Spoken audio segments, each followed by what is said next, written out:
Welcome back to the deep dive. Today, we are looking at a source that really shows you that super detailed, rigorous documentation isn't just for, aerospace or finance. No, not at all. It can be for the dirt right under your feet. Exactly. We are digging into the notes of a really unique observer over at kmnn.org, an individual who calls themselves, and I love this, an old software plumber. It's such a great overlap of disciplines, isn't it? We're not just talking about putting seeds in the ground. We're talking about methodical process. Right. We're unpacking the author Ang's incredibly detailed logbook on growing zinnias, a plant that, well, it demands a certain precision. And then we see this strategic pivot. A pivot to find something more reliable. A perennial alternative, yeah. Yeah. Something that could actually survive the local climate, which sounds like it's this brutal mix of heat and humidity. So our mission today is maybe less about fertilizer and more about synthesis. We're pulling out the key lessons from Ang's work. And specifically from one single post. Notes on gardening, part 769. I mean, just think about that number for a second. It's staggering. Part 769. That points to a massive sustained effort, and we're here to sort of pull out those nuggets of knowledge about optimization, about documentation, and really persistence. The number itself tells a story before you even read a word. Part 769, dated early 2026.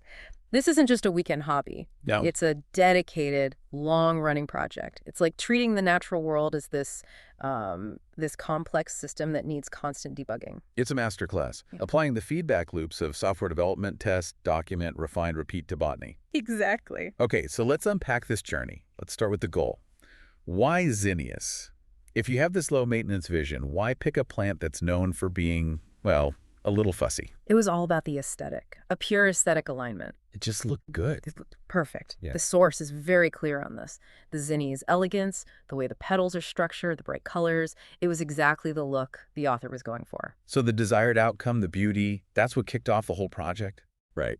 Even though the plant itself was a pretty poor functional fit for the overall system. And I mean, if you've ever seen a zinnia in full bloom, you get it. You can see why you'd try to force that to work. It's just spectacular. It really is. But that immediate appeal it slammed right into the main constraint Ang was trying to solve for, which was low maintenance. And that's where the problem starts. The core drawback, which Ang documents like meticulously, is that the zinnia is an annual. An annual. For someone trying to build a persistent system, a perennial garden, Right. an annual plant is just, it's fundamentally inefficient. It's a temporary asset. It violates the whole persistence rule. You get this incredible display for one season, and then what? And then you have to start over.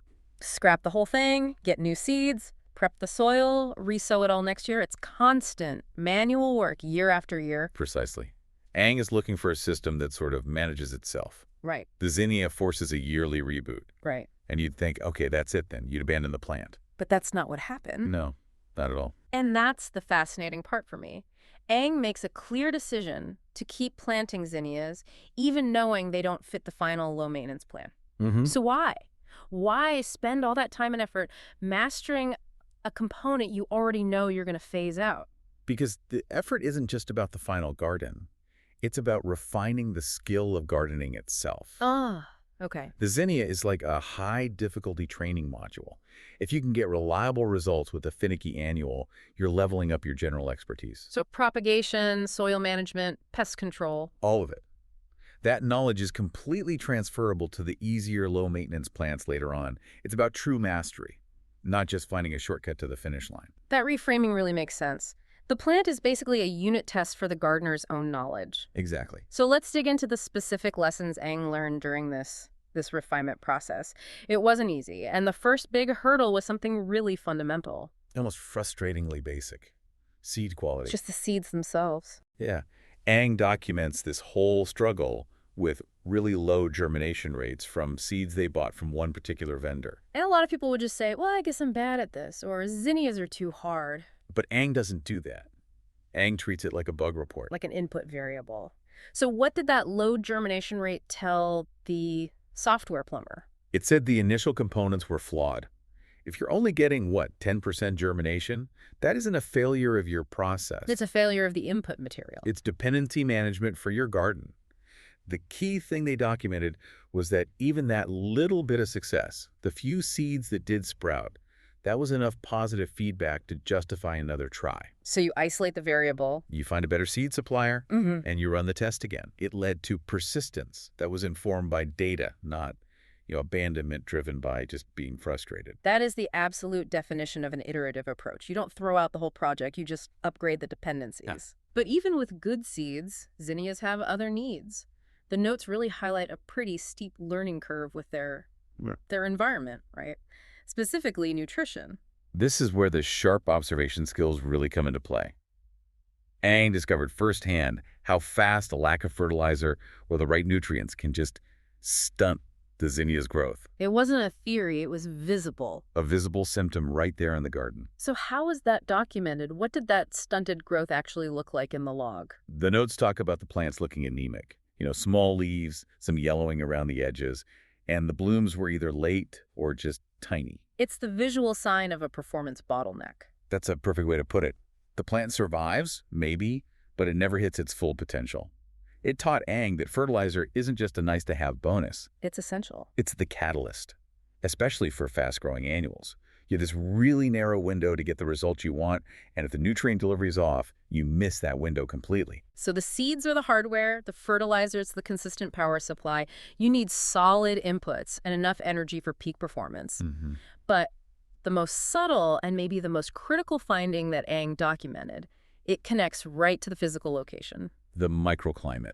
This is the really advanced lesson from the Zinnia trials. Okay. Aang found that even in a really small garden, we're talking a difference of maybe 10 feet, the results could be wildly different depending on which Zinnia variety you planted. Tell us more about that. What exactly is a microclimate in this context, and why was it so important for zinnias? Well, in a high heat, high humidity place, those little details are everything. It's the difference between a spot that gets blasted by afternoon sun reflecting off a concrete wall. Versus a spot that gets a little bit of shade from an awning between, say, noon and 2. Exactly. Or a breezy corner versus a humid, stagnant one.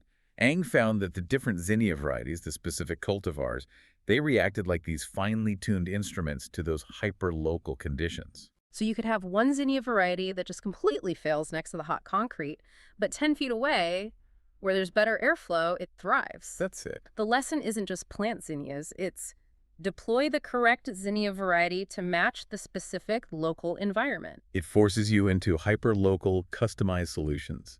It just shatters the idea of a one-size-fits-all gardening plan. The documentation basically becomes a deployment map. Right. Cultivar A goes in Zone X, morning sun only.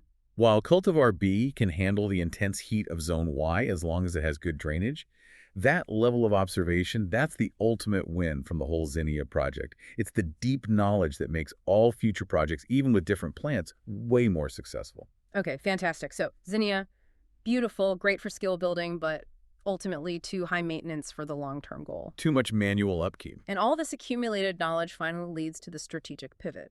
Aang needed a plant that gave that zinnia look but fit the low overhead, persistent architecture. And so the search was on for the perfect substitute.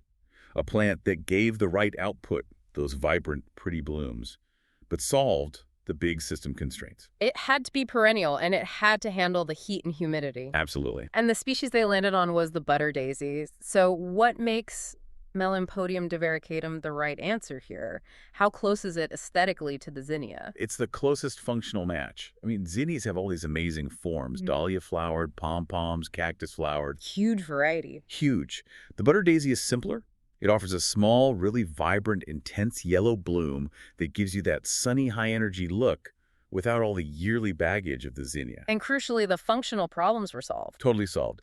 The butter daisy is a true perennial in that environment. It just sustains itself. So where the zinnia was a yearly deployment that needed tons of inputs, good seeds, perfect microclimate, constant feeding, the butter daisy is a self-replicating, low-overhead system. It's the resilient choice. Aang's notes point out its ability to handle the very things that hurt the zinnias. It can take torrential rain and that sustained midday equatorial heat way better than most annuals. So minimal intervention once it's established. Which completely satisfies the low maintenance mandate while still keeping that visual brightness. It's not just a substitution then, it's an architectural upgrade. It really is. You're replacing a brittle, high overhead process with a robust, persistent one. So where is the project now with the butter daisy? Has Aang achieved that low maintenance goal? The documentation says the process is still in the cultivation phase. Ah, okay. So successfully picking Melampodium divaricatum, that marks the shift from the R&D phase, mastering the difficult zinnia, to the deployment phase, integrating the butter daisy. It's the implementation after all that exhaustive prototyping. Exactly. The whole zinnia journey, captured in Part 769, directly informed the criteria that made this next solution successful.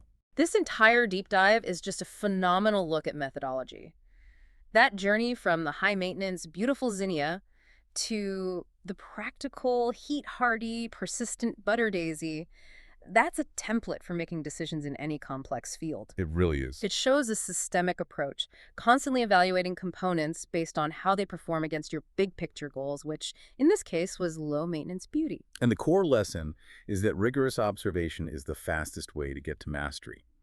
Aang, our old software plumber, has basically created this detailed API documentation for local botany Complete with bug reports, feature requests. and eventual component replacement. And what's really compelling, if you look at the rest of the site, this method isn't just for the garden. Aang applies this exact same iterative, documented approach to so many other things. Oh yeah, it's all over the place. Flaw sauce development, programming in Elixir and Haskell.